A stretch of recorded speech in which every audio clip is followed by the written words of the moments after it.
ChatGPT man here. ChatGPT, the only way to respond anymore to anything, because I'm far too lazy to do the research myself. That's right. I'm using the cheat mode. I'm using ChatGPT. But I'm not just using that. I'm also going to be using logic and reason and, Google and dictionaries and MS Paint, whatever else I need to use. Probably, though, I'll be using over-the-top, hyperbolic, extreme, reactionary sound and language and yelling and getting angry and losing my mind and stuff. My typical live response video. Anyways, the ones where I, take like a 10-minute video and I spend an hour talking about it. And I've already wasted a minute just explaining what I'm going to do. Atheism is a lack of belief, ? By not enough quotes in the universe, thinking I can't even words. Atheism, a lack of belief? ? By not enough quotes in the world, thinking Christian, not enough quotes in the world. End quote. Anyways, so yeah, he's back on my radar. I guess he never left my radar. He's been up my radar, and last time I made a video explaining how wrong he was about arguments being evidence, he kind of agreed in the comments.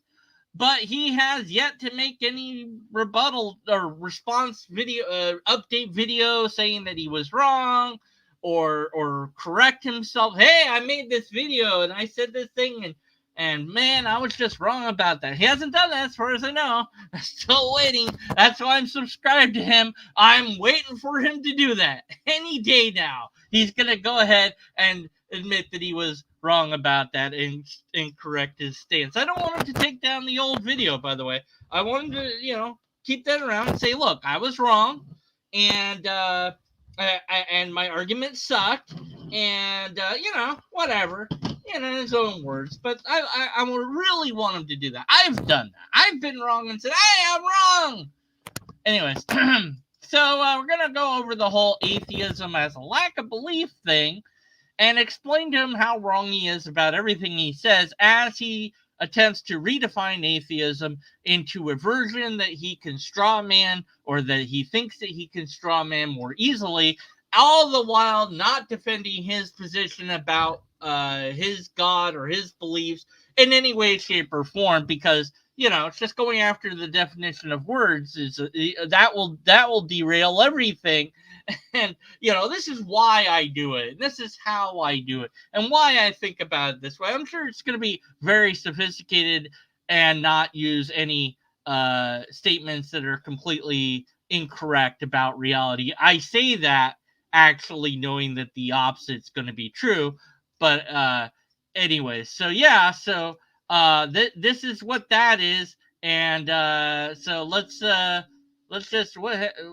get myself here squashed in the side. What happened to the other one? There it is. And we'll play the video and I'll complain about it. Here we go. Hey everyone, this is Paul. Welcome to the channel. And today we're going to be talking about the definition of atheism. Now, if there's one comment I probably get all the time, the most popular comment I see is that I'm incorrectly using the definition of atheism to refer to disbelief rather than just a lack of belief. So when I refer to the word atheism, I am referring to atheism to mean a belief that God does not exist, not a lack of belief in the existence of God. Okay, so I see no distinction between those two. If you lack a belief in something, you pretty much believe it doesn't exist to some extent. Although there is a nuance there, perhaps there might be a difference. Let me try to steel man this to make sure, because my live responses, they're not scripted. I'm not rethinking what I say. That's a lot of keyboards. Yeah, it is. I'm sorry, I was confused Okay, let's redefine atheism for our own purposes. Yes, here we go. Okay, what are you talking about? You said the thing, it distracted me. All right, anyways. So I lack a belief in leprechauns. I also believe that there are no leprechauns. So the two are the same there. Could I lack a belief in something without believing that something isn't? I think yes, you could lack a belief in any number of things that you've never heard about. So if you've never heard about the thing in question, then obviously you couldn't believe in it because you have no knowledge of it. So, whoa, got a door knock. Be right back. Maybe.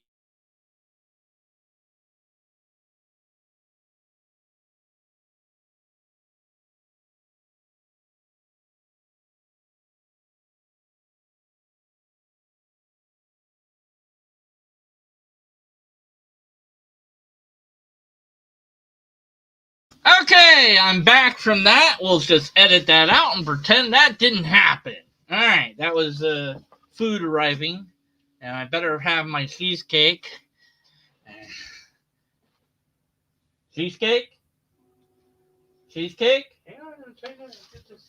All right. Anyways, so I'm not really sure. Okay, so yeah, lack of belief versus believe that it isn't.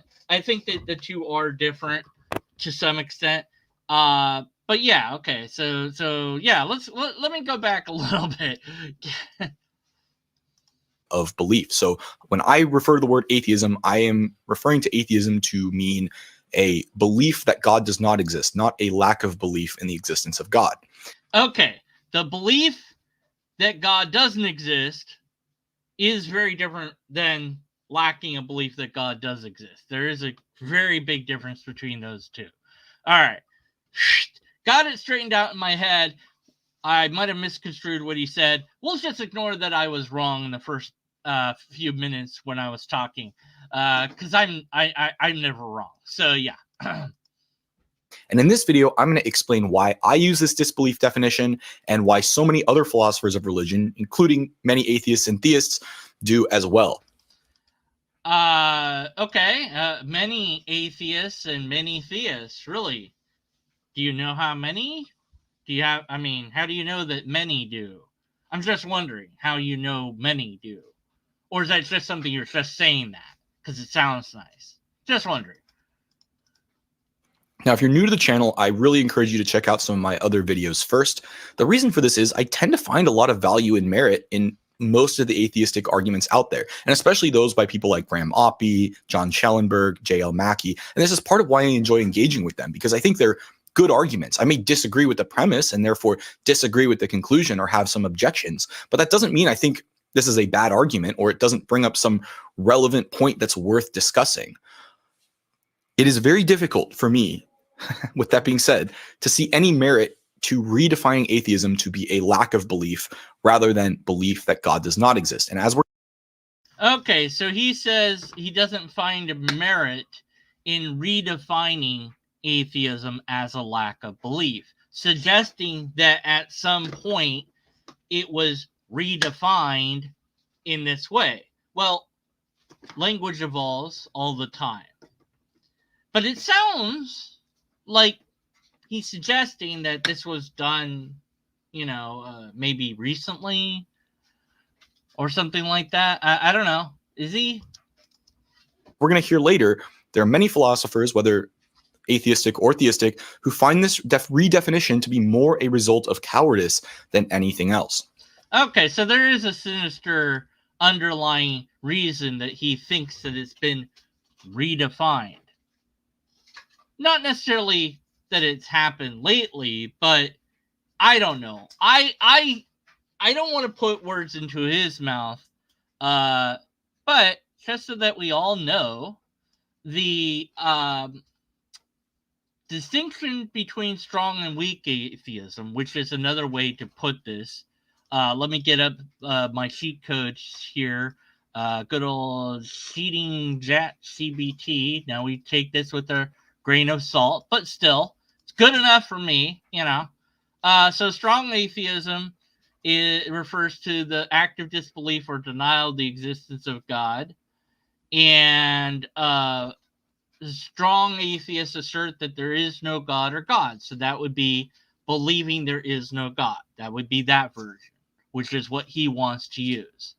Weak atheism, also known as agnostic atheism, refers to the absence of belief or lack of belief in gods without necessarily asserting that gods do not exist. Weak atheists lack a belief in gods, but do not make a definite claim about the non-existence of gods.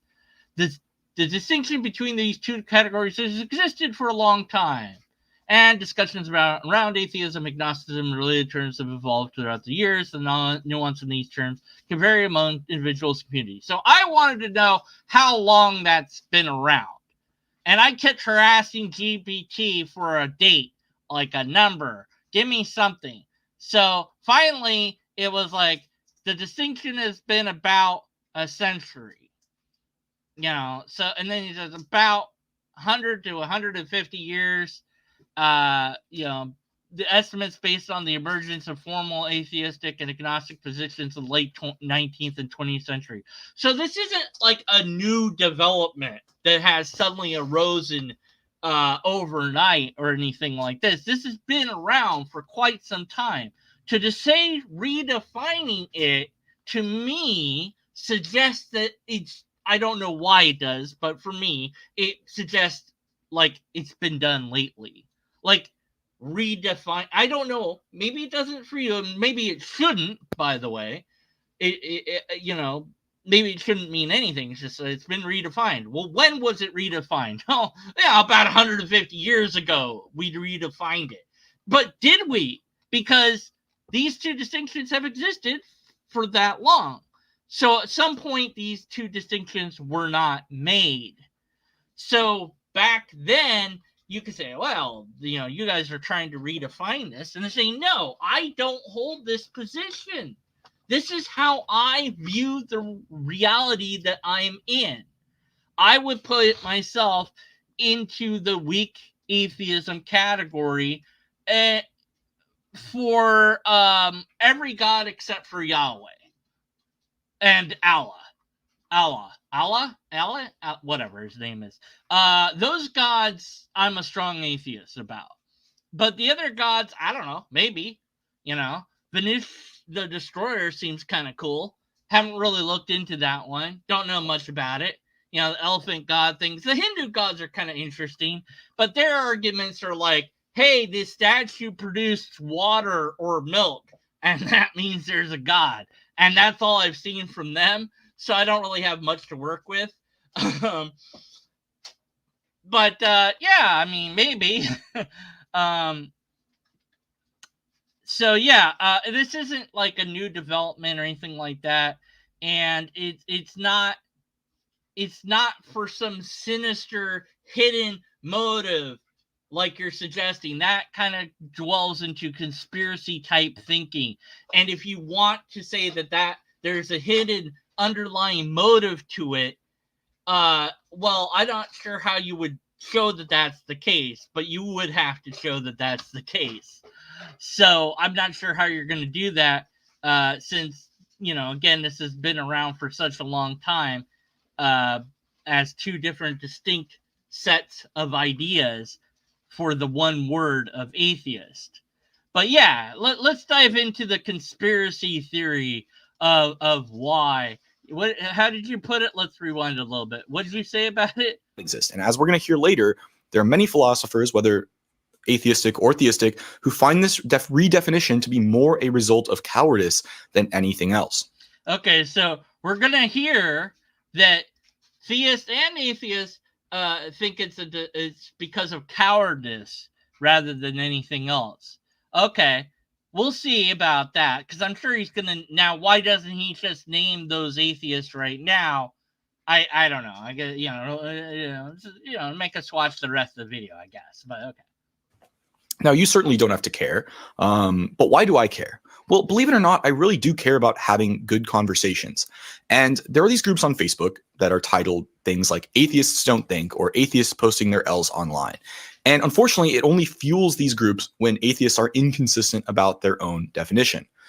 Now, too bad. It's just too bad. It doesn't matter, by the way, because they're going to do whatever they're going to do regardless. I don't care. One. Secondly, it doesn't change how language works. And third, this is not an argumentation based on logic. It's appeal to desire and feeling. Like, don't you want to convince these people or not give them fuel? No, I want to be honest with my position. My position is I don't believe in God, whatever that is. Broadly speaking, the word God, I don't believe in that, whatever the bleep it is. I don't even know what it is half the time. And for certain God concepts, I definitely think that God concept doesn't exist, at least in the way that I've been told or explained about it. There are versions of that of subtypes of God within that maybe I could say, okay, maybe that version exists, but that version is very different from the version that I, would be, very happy to say didn't exist. Obviously, gods that are logically inconsistent or contain paradoxes cannot exist, logically speaking. If you want to discard law, all bets are off. I don't. So any god that is illogical is by necessity impossible and therefore does not exist. And he would have to be an atheist, a strong atheist, in regards to those gods as well.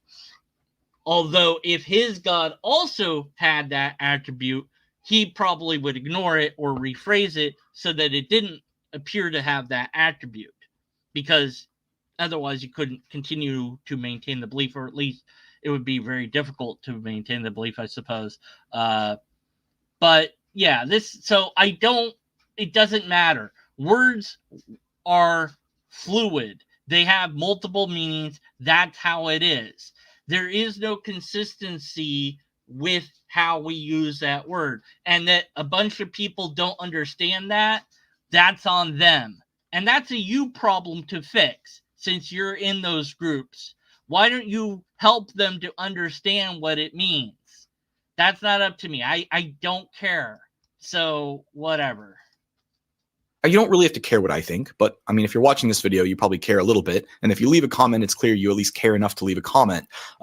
Well, I care about the truth of reality and exposing logical fallacies. You, the person, it's your ideas that I'm after. So, but as far as that group on Facebook, yeah, that's not an argument that matters. Okay, get to the point. So it is clear that you care. But perhaps the reason you should care is there are people who believe that the inability to have a consistent definition actually illustrates the rationality of the position. It's not, a lot. Okay, so then none of the theists should believe in their position either, because the inability of them to coherently define God would also fall into that category. And if I was part of any of these groups, would simply point that out. I'd be like, sure, go ahead, define God. Each and every one of you in a private message to me, define God. Not publicly, privately. Why? Because if it's done publicly, everyone will just agree with the one, put up, more than likely.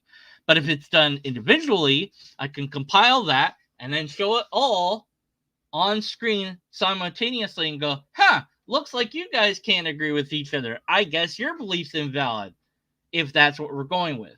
But the definition is coherent across the board, and it's really not that difficult to show this. You just go, hey, Google, what's the meaning of atheist?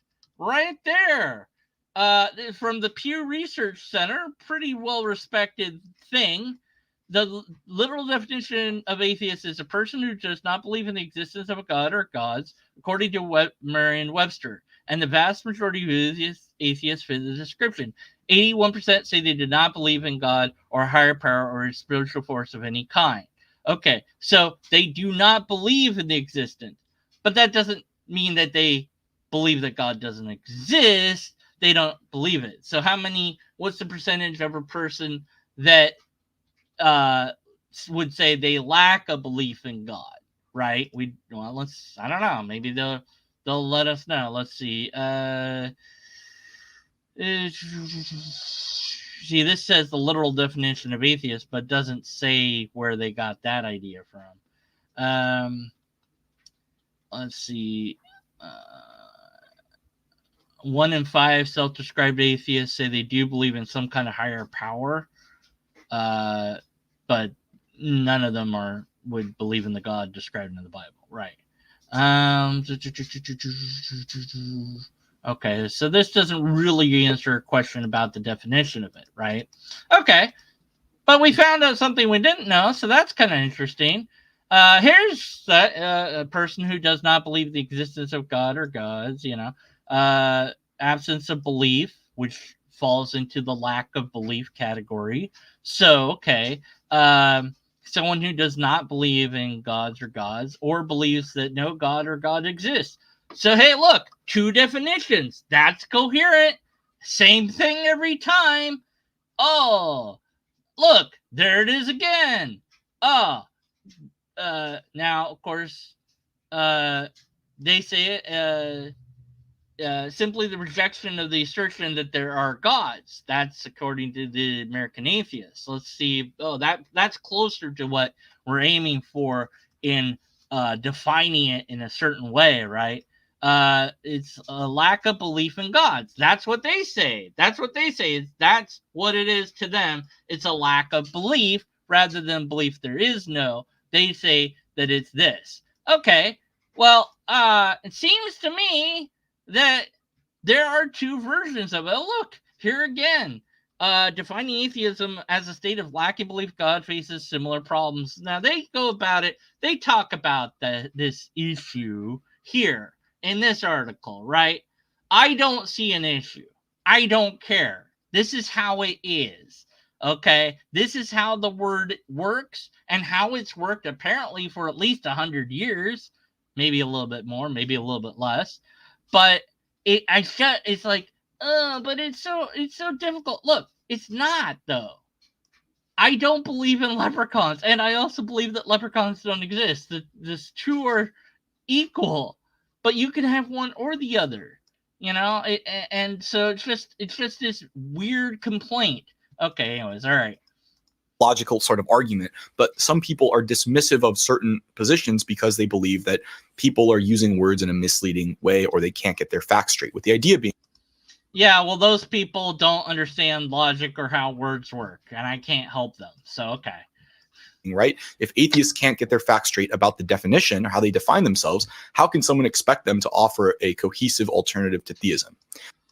Well, we do get the definition right, since the definition contains 2 definitions.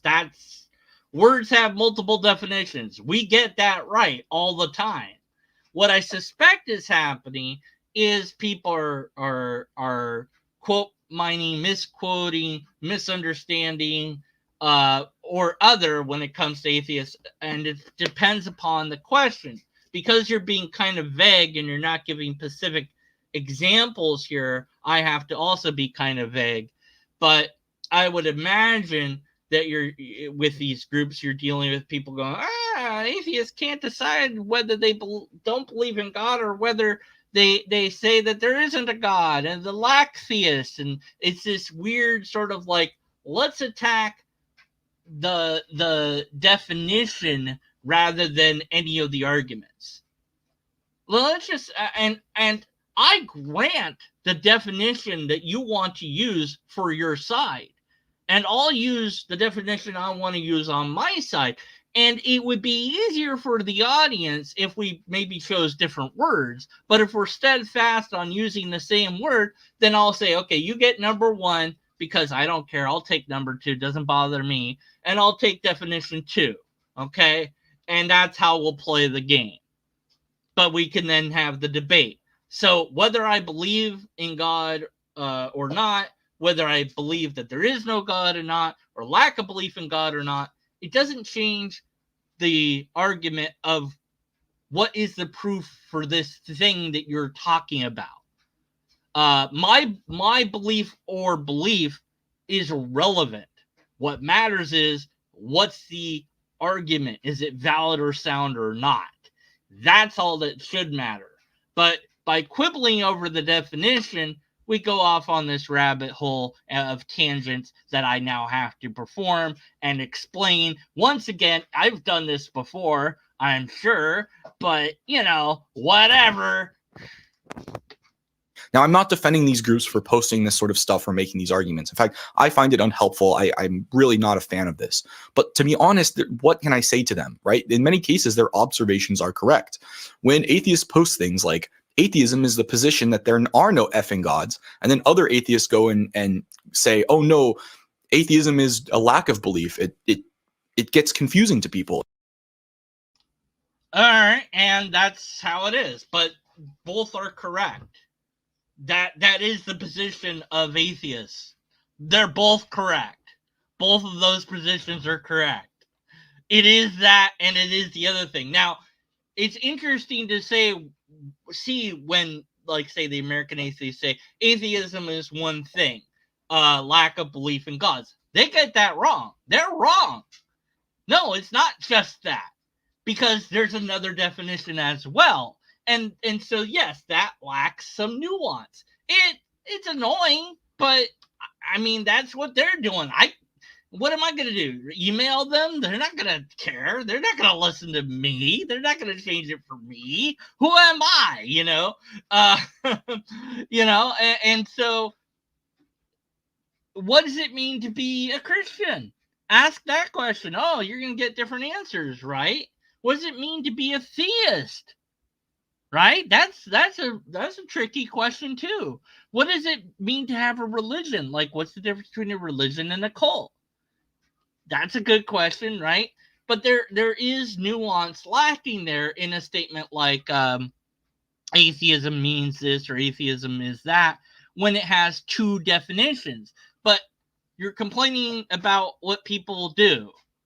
Well, that's crazy. Who would be silly and crazy enough to complain what people do? Oh, right, I'm doing it. Oh, it's okay when I do it. And there's sort of an element that these people have that, and I understand, right? Get your story straight. What do we mean by this?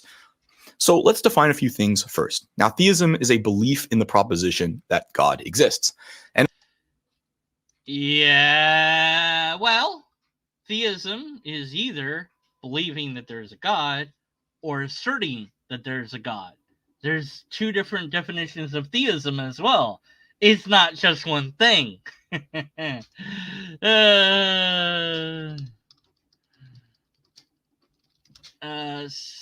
So let's see. Okay, and also theism. Let's see. We've got monotheism. We've got polytheism, pantheism. So maybe it doesn't have the same strong and weak versions. Maybe. But there's certainly nuances there. But we're going to ignore all that, I'm sure, right? Yeah. And unfortunately, and perhaps somewhat confusingly, there can be two definitions of atheism, and this depends on where you put the knot. If theism is a belief in the proposition that God exists, is atheism not belief in the proposition God exists, or is it belief in the proposition that God does not exist? It's both. Now, I think the good thing about the fact that there is some controversy around this definition. Not really. I mean, I don't know that there's controversy. I know that some people debate it. I don't see the value. Well, I shouldn't say it that way. I see the value of debate, broadly speaking. So never mind. Whatever I was going to say was wrong. So I'm going to eat what I just said, and we're going to pretend that I never said that. Nom, nom, nom. Shows that there is a difference between disbelief and unbelief. This is a distinction made by B.W. Quine, and of course Marcel Truzzi also called attention to this as well. Now, what Truzzi said. But what's the difference? I still don't believe in it. So, I mean, yes, there's a difference, but also who cares? Like, what? It doesn't matter. You still need to show that your thing is true. Whether I believe that it isn't there or whether I don't believe it's there or however you want to put it, you still haven't convinced me. So the definition doesn't really matter. Just convince me. Then I won't be it anymore. Said in Web of Belief is, why does he have a face in the keyboard background thing? What is that? What is the face head?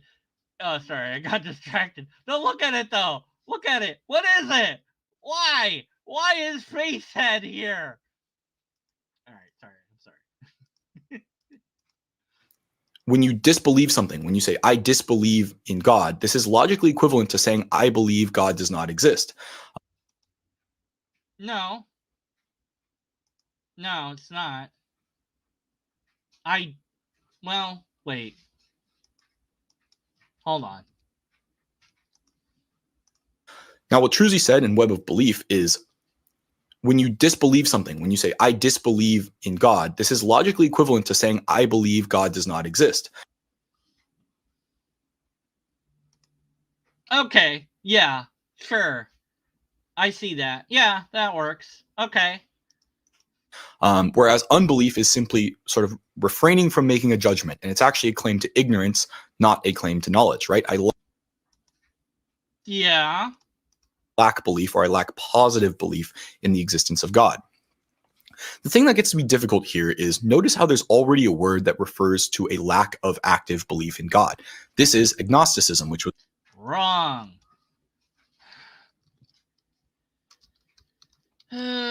Agnostic. Alright, let's use cheat mode again. Alright, let's agnostic chat GPT.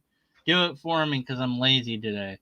It's a philosophical position that asserts the existence, non-existence of God, the ultimate reality is unknown and perhaps unknowable. Okay, so now I have seen that defined in other places other than ChatGPT, so I know that this is definitionally sound. Okay, I could Google it if you don't believe me in chat. If anyone wants me to Google agnostic just for fun in chat, tell me right now and I'll do it. If not, we'll just assume that I'm right and that ChatGPT is right. That is a distinct difference because the statement is it is unknown and or unknowable. To say it's unknown, sure, but to say it's perhaps unknowable, well, how do we know it would be unknowable? That's a good question. But that it's unknown whether God exists or not. Yeah, but there's some difference between that and atheist. So let's see. What's the different? Or you could be agnostic theist. I think. Can you be an agnostic theist? I think you can. Yes, it is possible to be agnostic theist. Thank you. I was right. Yeah, and so you can be an agnostic atheist. What about agnostic atheist? That would just be weak atheist, wouldn't it? Okay, so look, it's defining it for us. Atheism, absence or lack of belief in the existence of God or deities. Agnosticism, the belief that the existence or non-existence of God, ultimate reality, is unknown and perhaps unknowable. So there's a difference there between these things, isn't there? But whatever. I'm just gonna copy and paste that into his little comment section as that because he didn't bother to run his script through ChatGPT, I guess. But neither did I. But I'm live, so I have an excuse. So get this off my screen. Go back to his thing. I told you I'd be using cheat mode throughout, and I apologize if you don't like it. But nobody's complaining so far. What is an ultimate reality? Yeah, exactly right. It is reality. I mean, there's no difference between ultimate and regular. It's a silly way to put it, I would think. But yeah, the true nature of reality, who knows what that is. But what is God? That's a question too. That actually slips into the realm of atheist, which is a very different position altogether. Let's see, atheism, theological non-cognitive, not whatever, theological non-cog. Uh, it addresses the nature of theological terms and claims. Atheists argue that the terms used to describe God is so poorly defined that they lack clear meaning. So the atheist what might say that both the theist and the atheist are incorrect because we use the word God, and God is an incoherent mess. To which I might say, yeah, but then you just used the word God when you complained about the fact that we're using God. It was coined by But I'm kind of a weak atheist. T.H. Huxley. Agnosticism is a word that refers to a lack of belief or unbelief, not necessarily. It refers to a lack of belief or non-belief. No, it's not really. Kind of. Necessarily disbelief. Now, with that being said, right, some people argue that anti-theism should refer to disbelief. And I do see this point, right? I do understand. Okay, anti-theism equals, let's see, the stance that actively opposes or rejects theism. Anti-theists criticize religion, oppose religious practices, and advocate for the rejection of belief in gods due to various reasons. So it's another category of things. And right, well, perhaps anti-theism is believing that God does not exist. The problem is anti-theism is already overloaded to refer to somebody who is against belief in God from a more moral sort of standpoint. So like the word anti-racist or anti-science, people who oppose it rather than people who simply believe in the not part of it or have, negative belief. And that's why this gets to be difficult. So that's why I personally would rather anti-theism, like some other atheists out there, refer to people who are against belief in God from maybe a more moral standpoint. That's how I use the term anti-theism. Now, Paul Draper writes, this disbelief. I love that it's just how you use the terms, and that's fine. You can use terms like this is how I use terms. How I use the word faith is blind faith because that's what it is. And I know believers don't want that to be what it is, but that's what it is.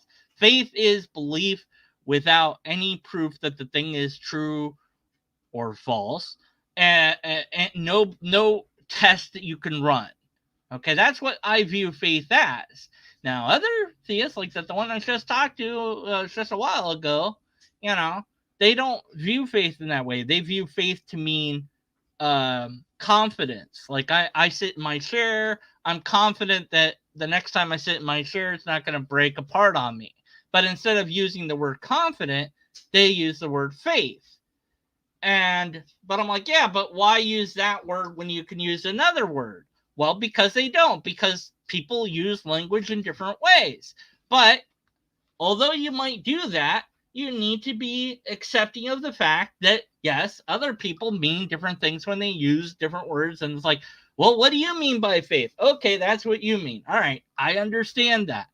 I disagree with that view, but fair enough. Let's argue using your version of faith and see where that takes us. Why should we have confidence in this thing? So that way I'm still arguing without quibbling over the main point at hand rather than quibbling over definitional attributes and trying to get them to change how they do it. Definition, believing that God does not exist, is, quote, preferred over other senses, including the psychological or unbelief sense, not just by theistic philosophers, but by many, though not all, atheists in philosophy as well.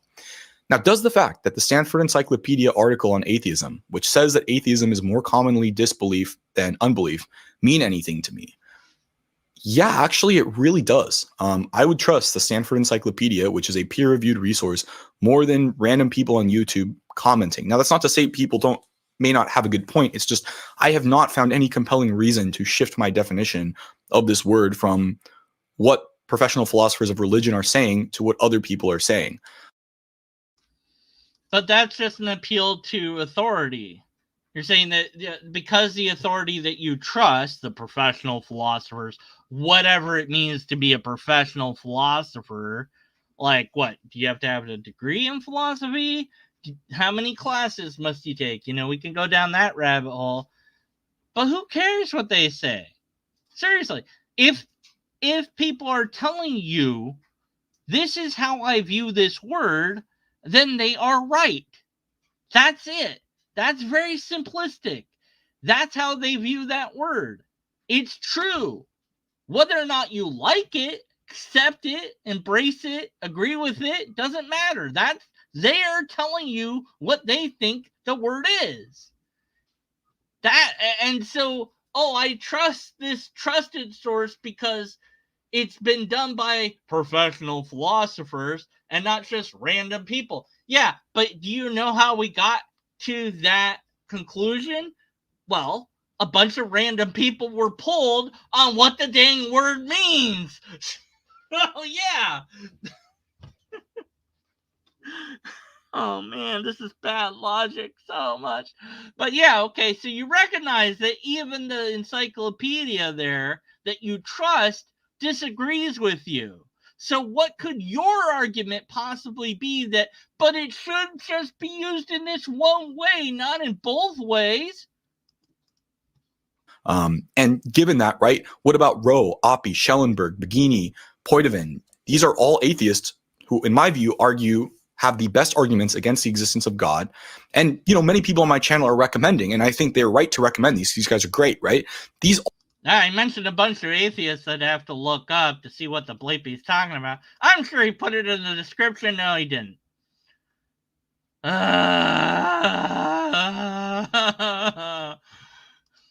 all prefer the disbelief definition. Paul I don't care what people prefer, but that is a preference. So what? Draper says it like this. It is a, quote, fact that atheism is standardly defined in philosophy as the proposition that God does not exist. And I don't care. That doesn't mean anything. That's just an appeal to authority or appeal to tradition. That's not a compelling. It doesn't matter. That's not how words are. If we were using an artificial language, then you could say this word means this one thing and that's all that it means. But we're not. We're using a natural language. There's more than one definition of every single word, just about. Well, not all words, but many words. I don't know how many words. Lots of words. Anyways, back to the thing. Unquote. So part of me uses this definition out of respect for those I think offer the best arguments against the existence of God. These are the experts in the field, and they use these definitions. What makes them experts in the field? I don't know what that means. I don't like what makes somebody an expert in philosophy? Like, really? Like, I want to know. Do they have PhD in philosophy? Is that what makes them an expert? How is this not an appeal to authority or appeal to expertise then? But so what? All the experts use this definition. Okay, then all the experts are wrong. But they're also right in the sense of there's more than one way to define it. All the experts use it and they all think that using it is good and that's how you should use it. Therefore, everybody should use it that way.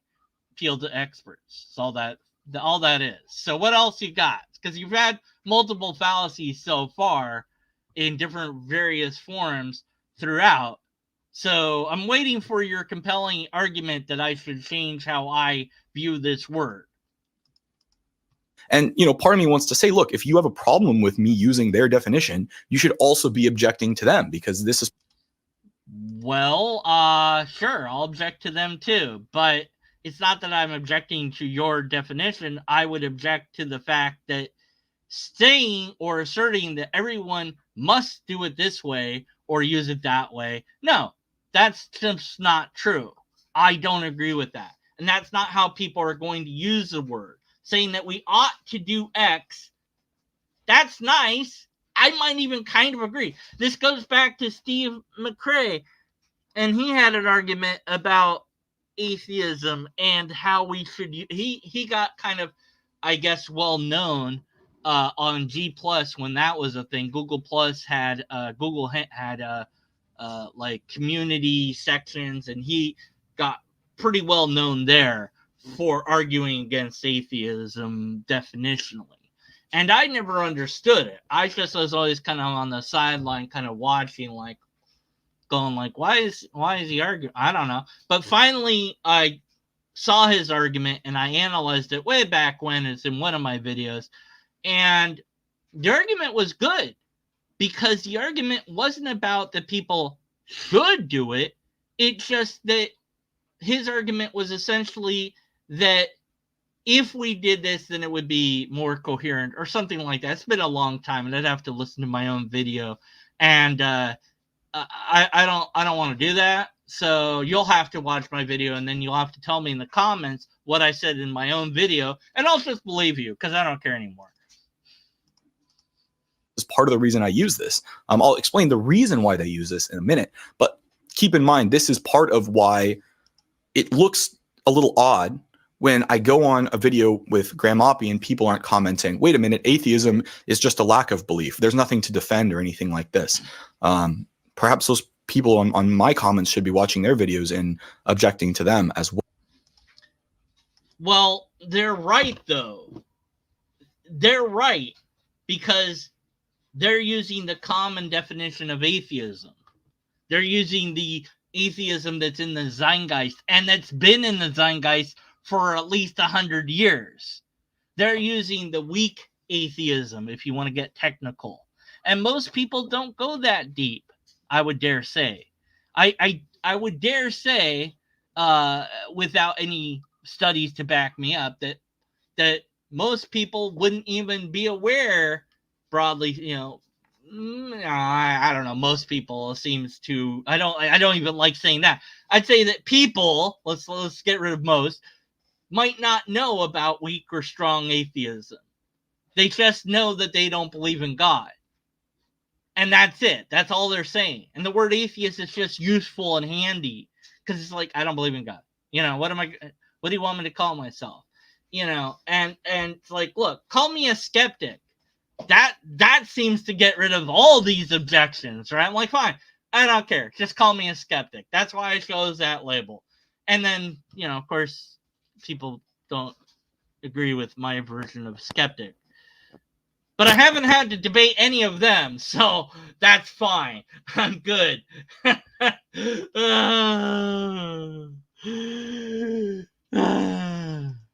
Well, now let's answer the question, why do most philosophers, and in particular philosophers of religion, prefer this disbelief rather than unbelief definition? Because they're cowards. That's why. Oh, wait. Sorry, we haven't gotten to that part yet. Well, the reason here is we're interested more in the truth or falsity of the proposition God exists. And if you're okay, but that's asking a different, does God exist? Yes or no? But that's not a binary answer. There's trinary answer to that. Yes, no, I don't know.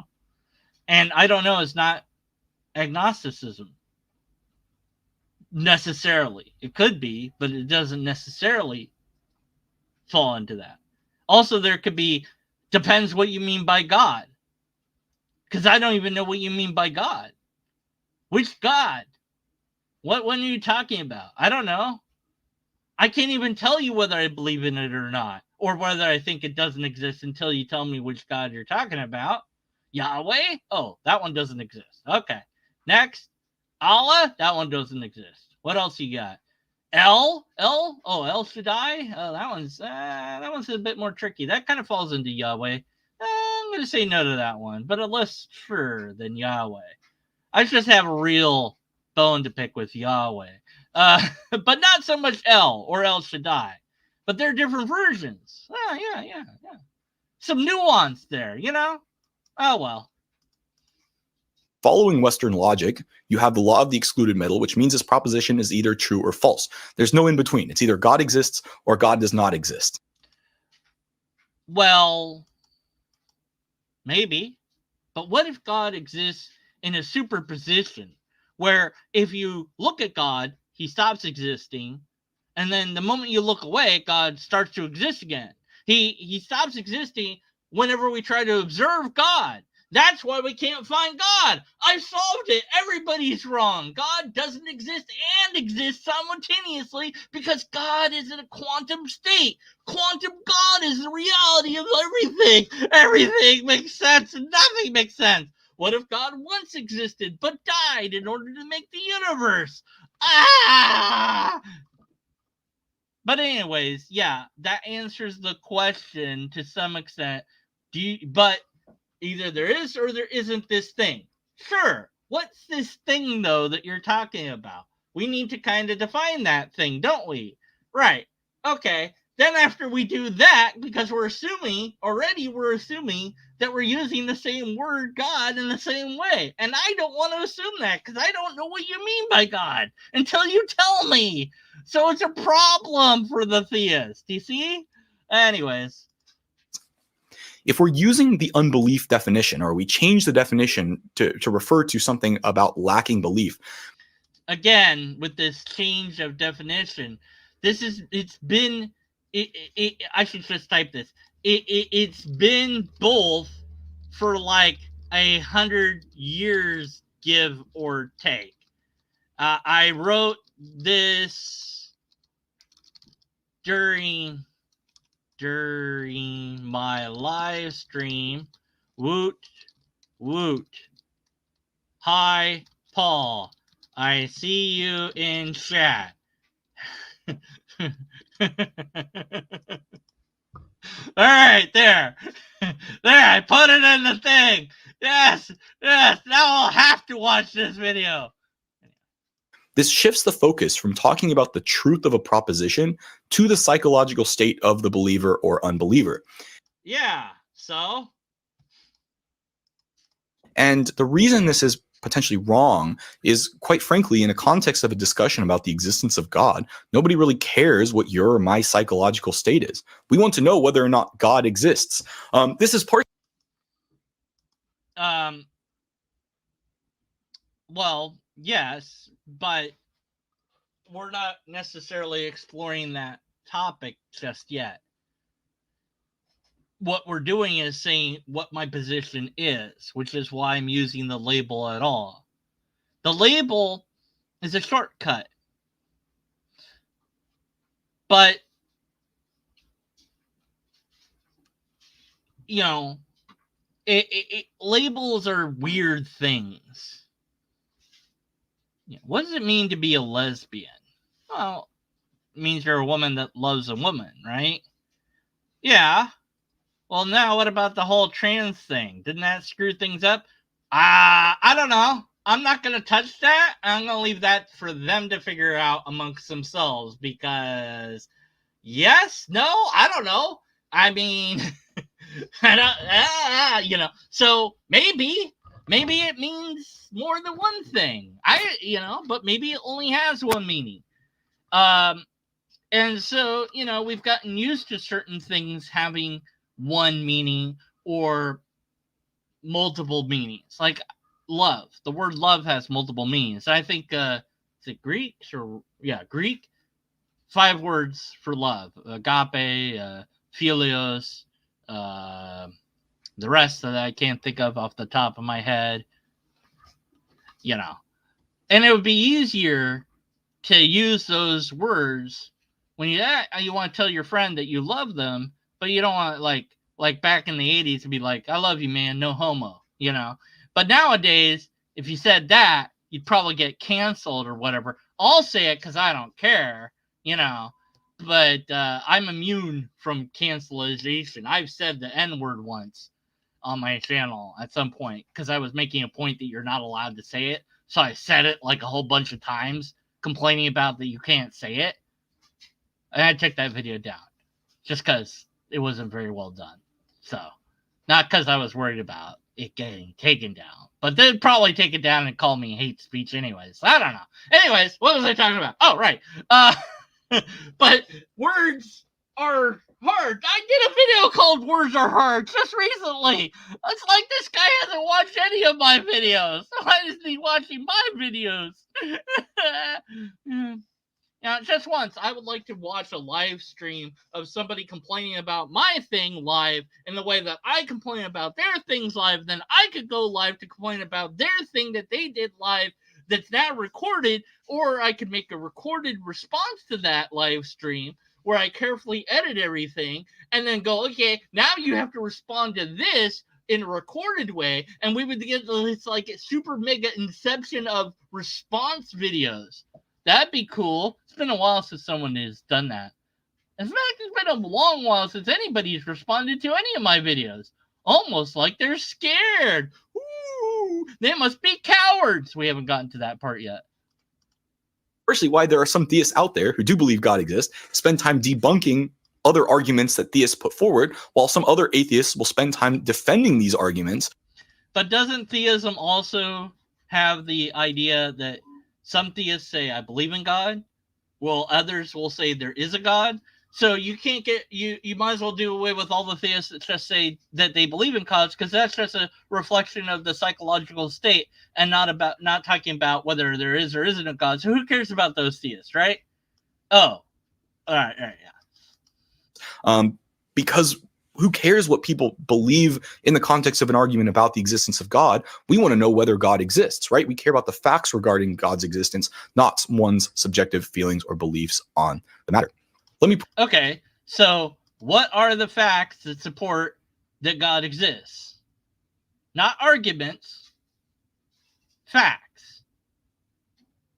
What are the facts? How do you establish that they are facts? What can you show? Not arguments, but facts. There's another word for fact, evidence. Okay, so what is that for God? I'm just wondering. You're not going to say that now. I mean, now would be the great time. No, not the argument. Don't go into the cosmological argument or the moral argument or any argument. No, I want the facts. That's it. What are the facts that show God itself? Not something that points to God, but something that is the God. Can you show me that? Put it this way, right? When we talk about rationality, the rationality of theism is directly related to whether the proposition God exists is true. I don't know if the single theist who believes that theism would be rational if the proposition God exists was false. In fact, there was one. I would really strongly challenge them on this particular point. I've probably met that person and interviewed them at some point. I don't know anymore. However, if God does not exist, then disbelief in God would be irrational, or at least perhaps at odds with objective reality. Well, it's kind of, I mean, it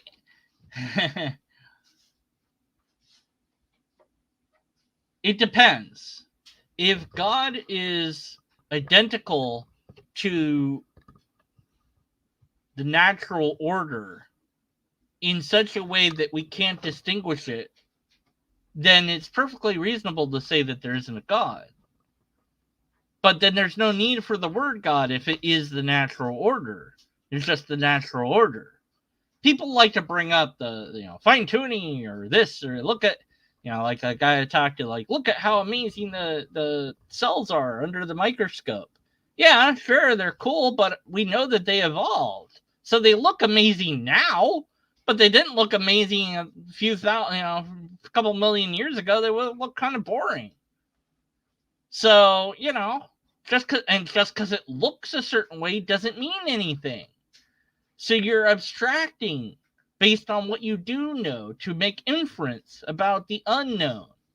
Anyways, that's kind of a side tangent, but it's my video, so I can do that. Yeah. Now, the lack of belief is kind of like referring or like keeping from making a judgment per se. The question we should perhaps ask is, why does the rationality of atheism depend on equivocating the definition of atheism? It doesn't. I like Paul's comment. Don't tell what atheism means. Prove you're God. Yes, exactly. But that's not what we're doing in this video, or any of his videos, by the way. And the reason this is an interesting question is what it looks like to many, and to many atheists who I've talked to, Michael Huemer comes to mind. It looks like people are changing this definition to avoid shouldering a burden of proof, or having to defend a claim at all. And again, with the changing the definition, it's been that way for 100 years. Like, that's how it's been that way for at least 100 years. Like, that's a big number. Like, it hasn't changed. It's been that. Okay. And this is what happens is it causes some atheists, agnostic, and theists to question whether those who are using this unbelief rather than disbelief definition care about truth at all, as opposed to the sort of aesthetic of looking smart. You know, who cares? I do not care how you view me as a person. Let me just get that out of the way. And I can prove that I don't care because I wrote a blog about it. Let's see. I'll pull that up. Let's see. I am. Where is this damn thing? What's your? Thank you. Come on. Where's my blog? Come on. Where's the fucking? What? Your? Oh my god. Argument. Where is it? Oh, goodness. Racist.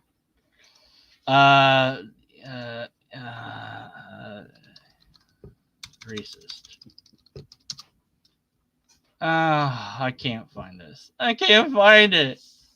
You know what? Screw it. I can't find it, and I'm taking way too long trying to find it. Doesn't matter. Whatever. I don't care what you think about me.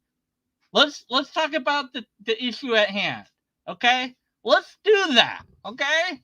Just do that. Stop trying to figure out my motives or my intent. People do this all the time online, and I really wish that we could get the fallacy that I want to be a fallacy to be a fallacy for real. I don't know how to go about that. If anybody does, let me know. The fallacy I want to make exist, I call special knowledge or mind reading. And I don't know which one we'd go with for the official term because I go back and forth, like mind reading or special knowledge. I'm not sure. Special knowledge sounds kind of odd, but I also like it because it sounds kind of odd. But anyway, so this fallacy would occur if and when somebody claims to know, what you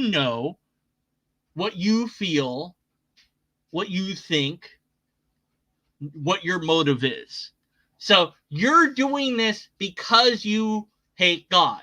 That would be mind reading. That would be special knowledge.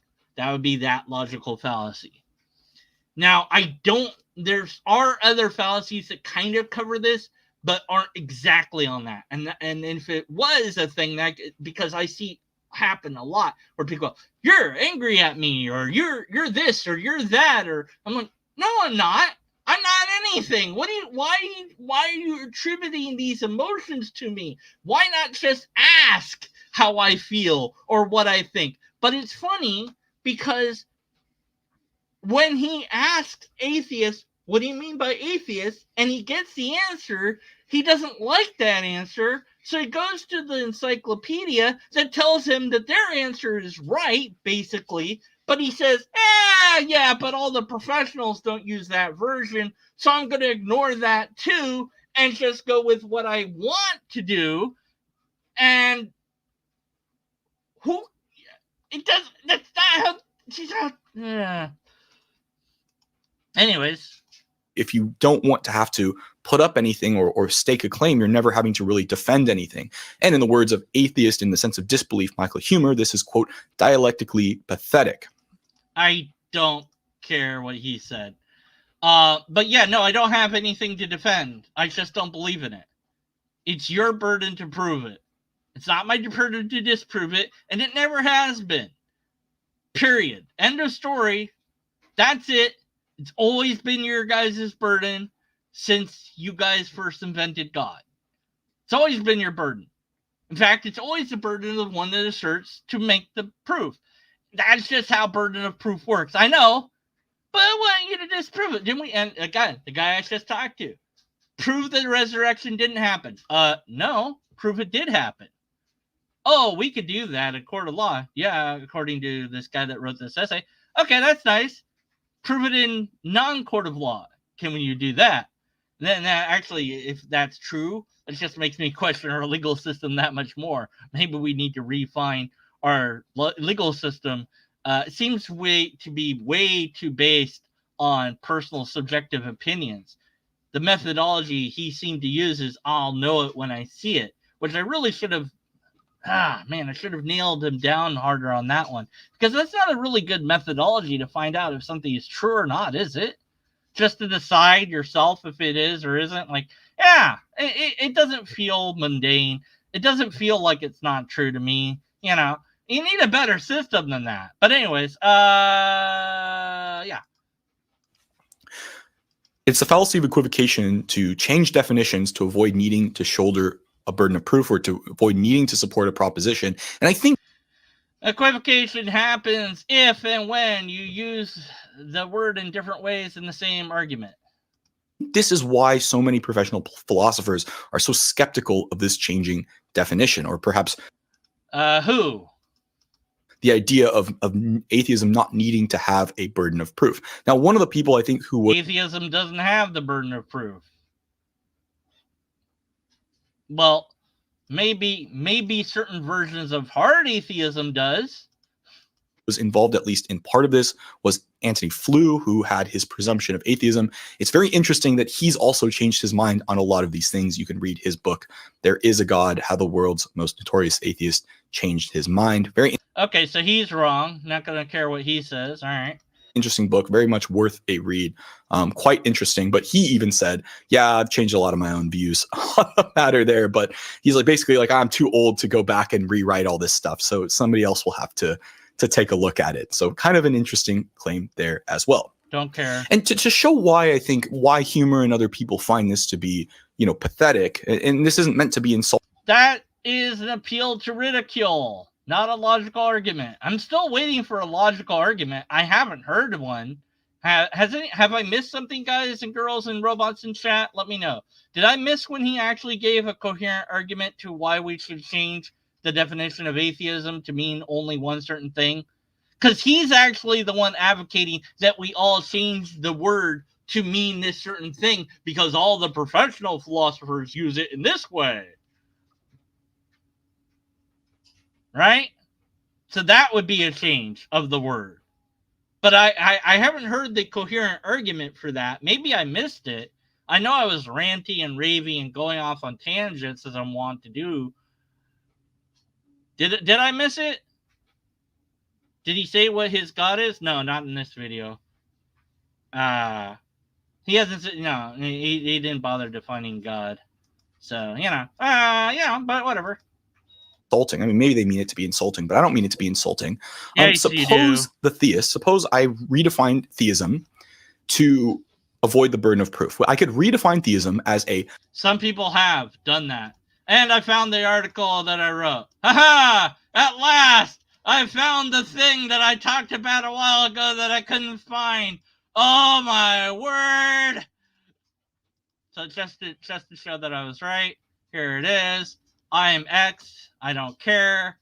And then, so I'll read it because it's a tangent and I want to go off on a tangent again.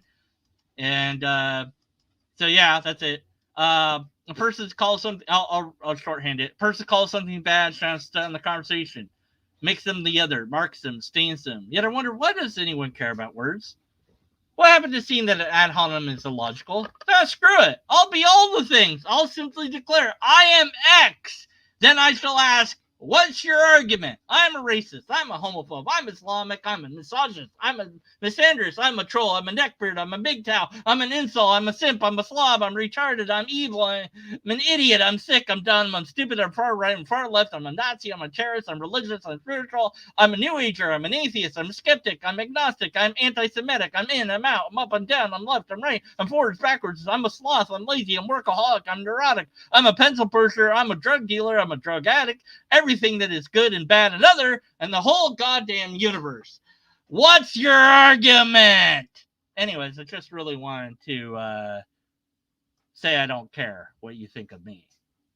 Broadly speaking. Some people I do care.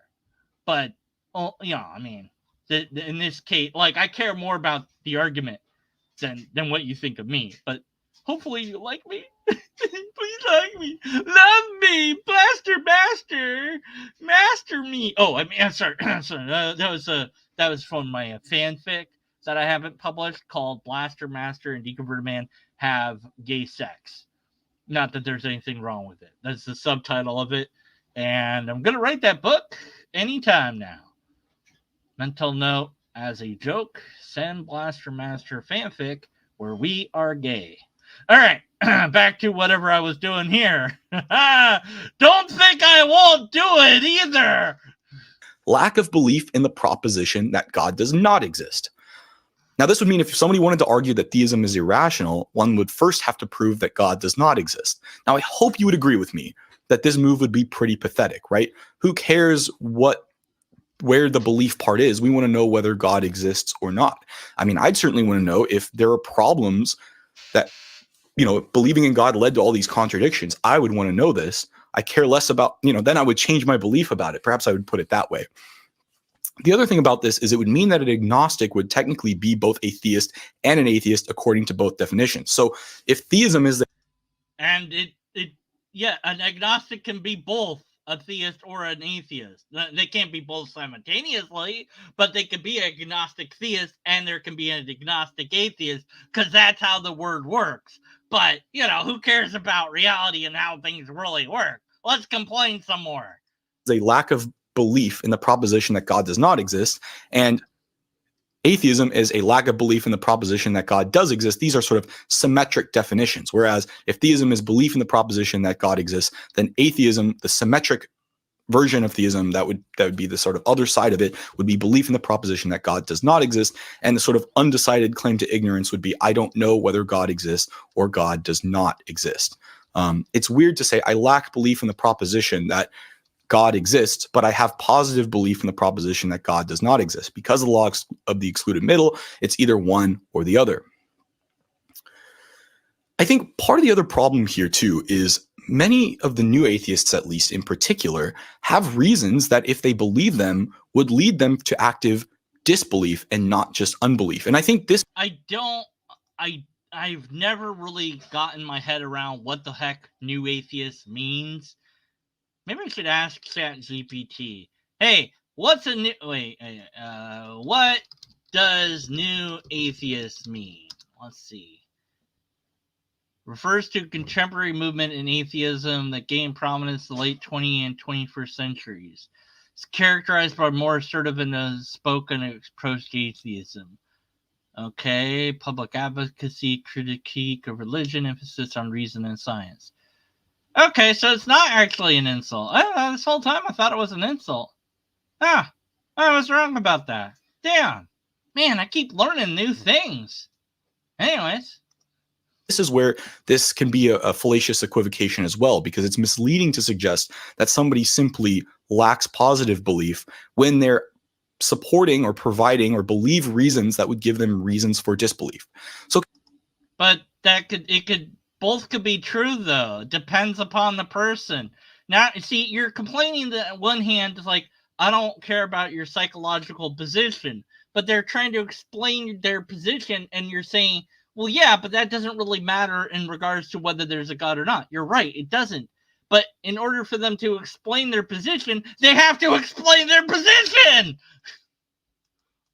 So consider some of the new atheist rhetoric that calls belief in God a delusion, that the existence of God is, quote, disproven by science, a failed hypothesis. Wait. Who has said that God was disproven by science? Who said that? When? Where? Give me a name. An accidental byproduct of evolution. If these things were true, or perhaps the unbelief atheist and accept the existence of God is, quote, disproven by science, a failed hypothesis, or an accidental byproduct of evolution. If these things were true, or perhaps the unbelief atheist in question actually believed these things, they would actually have reasons for disbelief in God, not just unbelief, or at least disbelief in the type of personal God we're talking about when we typically talk about theism. Maybe, though, they don't know that you're talking about that version of theism. See, you assume that that's what you mean by theism, and that's therefore what most people or many people or everyone means by theism, but it doesn't. We don't know what theism is. Belief in God, broadly speaking, but theism could also mean other things. It just depends. It's a very complicated thing. So I'm like, what do you believe and why do you believe it? That's all. Very simple. Like I talked to that guy, and I was like, what do you believe and why do you believe it? And we found out, why he believed what he believed, which, in my view, kind of boils down to I don't understand how stuff works. It looked design, and then God found my keys, so I believe in God. I'm sorry if I spoiled it for you. If you didn't know that he did that in the video, it's very funny when it happens. Watch my face turn red as I try not to laugh. Anyways, I really should finish this video though. So what it looks like to many is they're going to ask the question, why don't these atheists stick to their story? If they really found these sort of arguments compelling, like those from Dennett or Dawkins or these other people, and believe them, they should actively disbelieve the existence of God, not simply reserve judgment. These are because maybe they're trying to be more nuanced in their approach, because God means different things to different people. So maybe they're trying to be accepting of that fact of reality, that I don't know what any given person means when they say the word God. It's ambiguous. I don't want to assume that someone is a Christian or a Catholic or a Protestant. They might be Islam. They might be a Hindu. They might believe that God is some energy force. I had somebody that said God was a zero. So what does that mean? Or that God is just a human, but from the future, that's an extraordinarily evolved human that's achieved like 5th level in civilization. Their science is so advanced that they can time travel, and so for our perspective, it looks like God. They're not. They're just a person. We wouldn't recognize them as a human anymore because they're that evolved. But that's what God is. And so I'm like, well, yeah, but why call it God? Why not?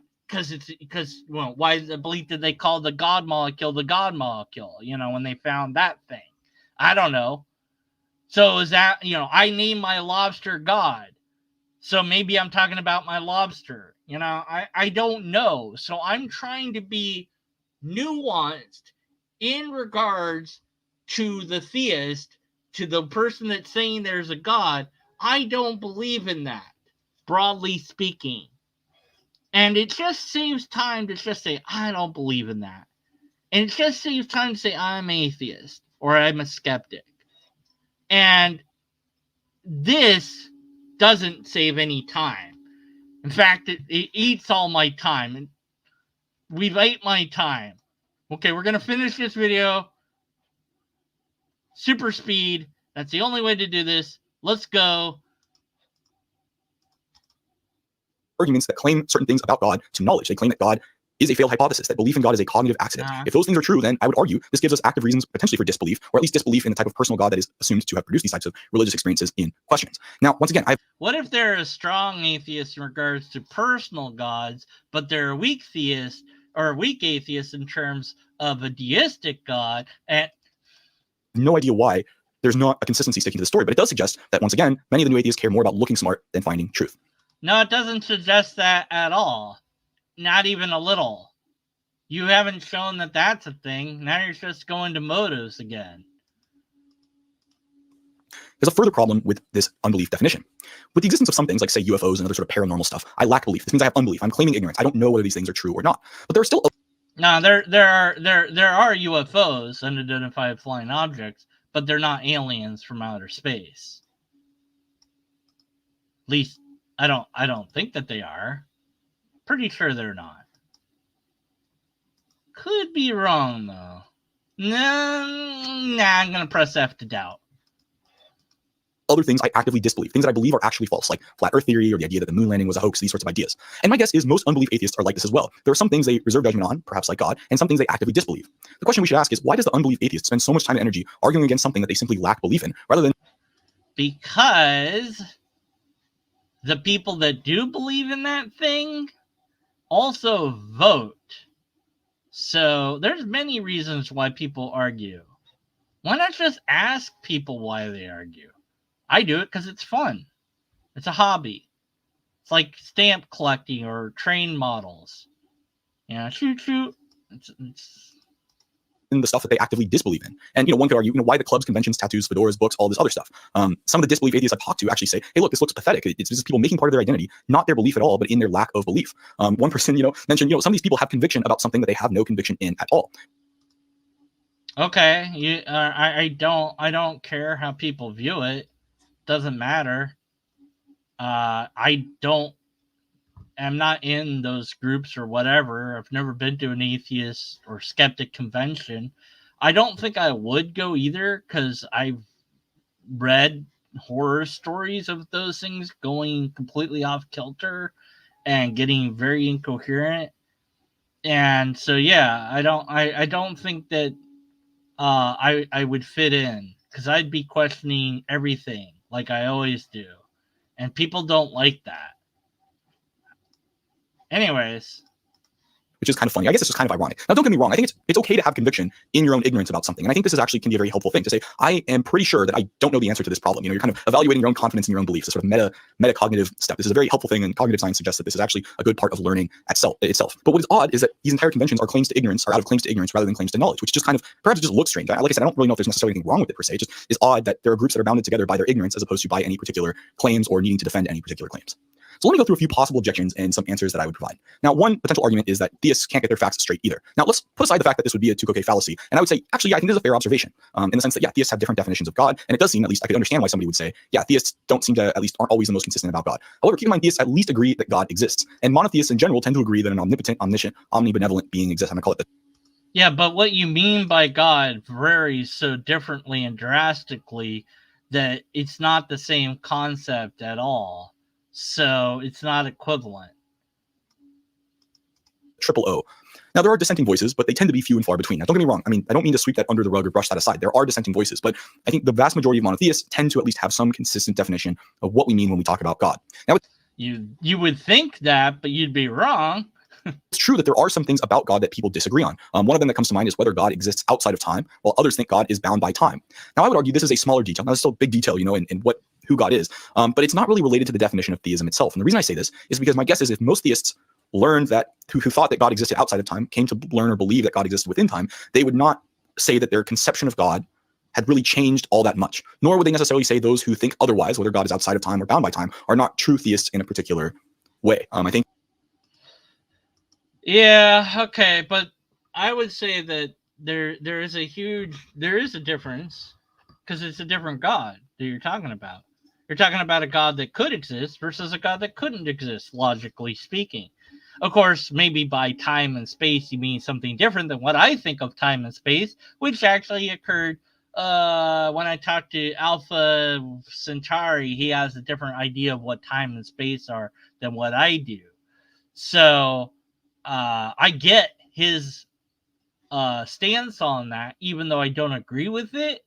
And so my objections to being outside time space only work if you use my version of time space. They don't work on his version of time space. Therefore, I didn't bring up those objections. I simply said, well, you know, in my view, that doesn't work. And so I let him have his definition, and I didn't debate the definition, you know, because I wanted to debate whether there was the thing or not. But why are you making this video? I mean, because you care about words, right? Or what? What? I don't know. We're almost there.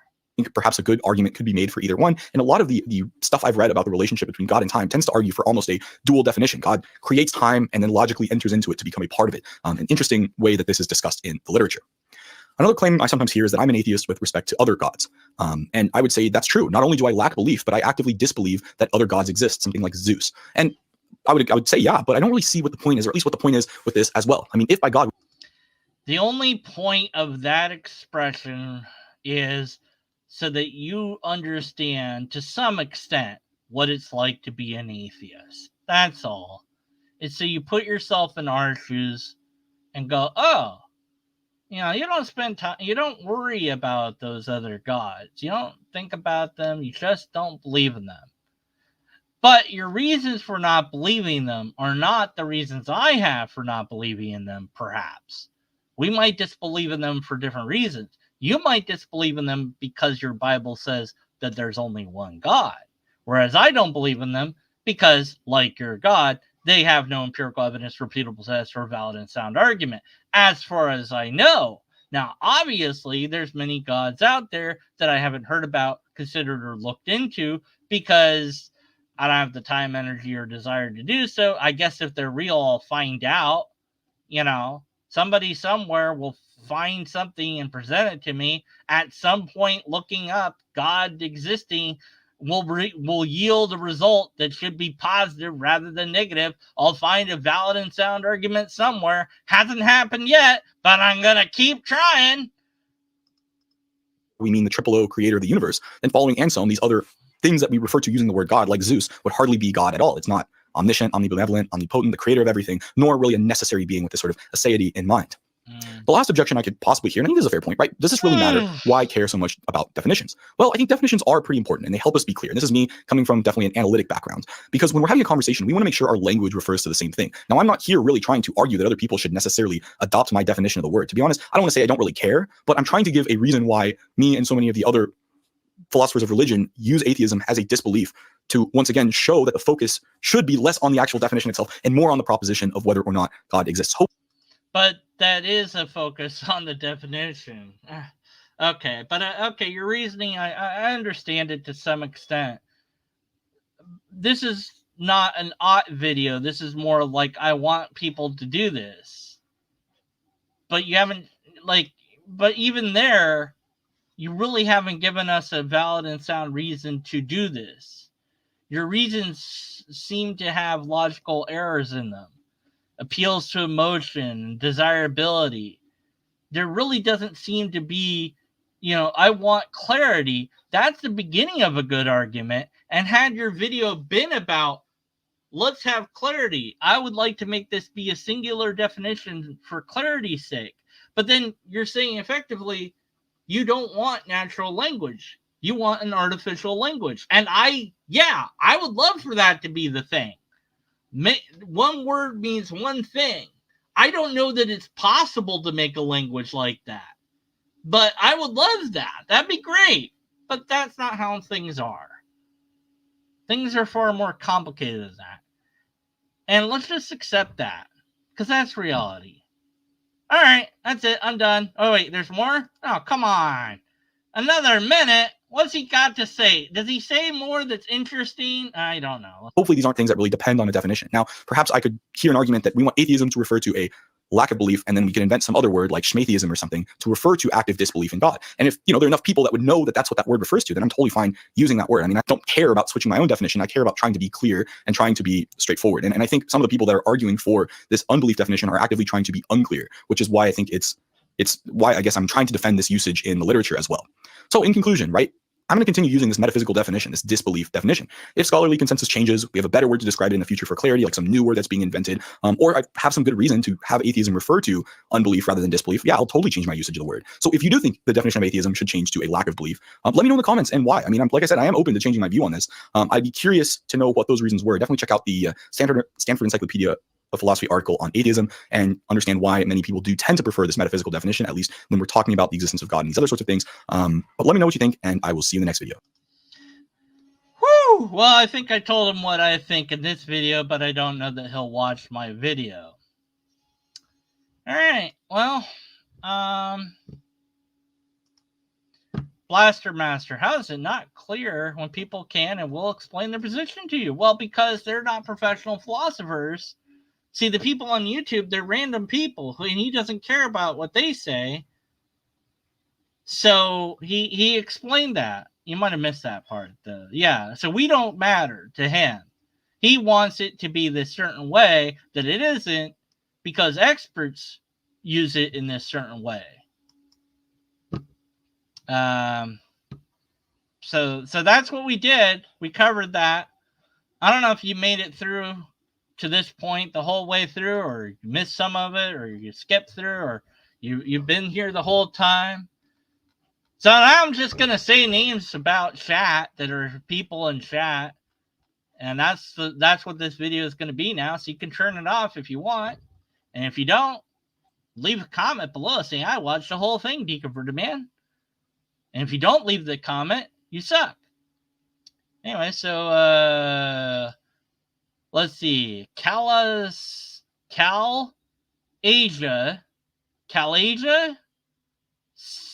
789 says LOL keyboards. Alright, Blaster Master said 80, said good evening. Makes one think really deeply about what happened to Blaster Master 0 through 79. Well, I know. He killed them all, obviously. Can't prove that he didn't. The web expert says, I don't believe the deconverted man exists. Although, to be fair, I don't need that belief. I have empirical evidence for deconverted man. If you have facts, you don't need faith. Yeah. Let's see. Paul D. Huff, who I just called Paul, says hi. And let's see. Is that it? No, wait, we got a Jasper. Hello, Deconverted Man. Hello, Calasta789 and Paul Hoff. All right. And that's what happened in chat, I guess. If you like this video, then press like. Please comment in the comments. I tell you to do that, but for whatever reason, none of you do that. I gotta go now and work on a fanfic about me and Blaster Master and send it to his wife. Thanks for watching.